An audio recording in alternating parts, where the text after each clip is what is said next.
Inflation is defined as a decrease in the purchasing power of money reflected in a general increase in the prices of goods and services in an economy. We know that inflation is one of the many factors that affects housing. Recently, inflation was at its highest level in 40 years, which of course had many people on edge who were considering making a real estate move.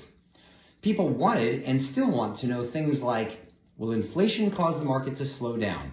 Yes. Will home prices drop? Who knows? Will there be another housing crash? Unlikely.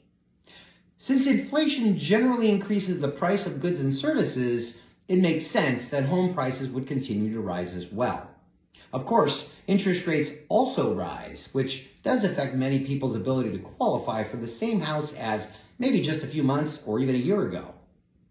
A slowdown in the economy has happened. And fortunately, as we discussed, a crash is unlikely. Here are a few, I would call, sound reasons why this is the case. One, there are many projections in place to prevent another housing crash after what we learned from 2008.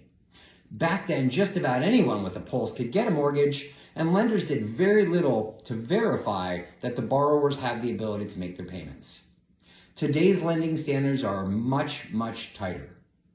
Number two, homeowners also have record amounts of equity this time around, unlike the last time.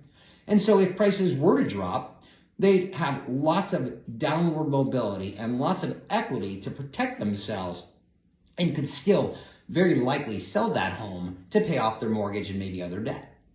There's more that goes into it, but that's a pretty general consensus of how inflation affects housing. And if you'd like more information, then I'm happy to help. Please reach out, and until we speak again, keep up the good work.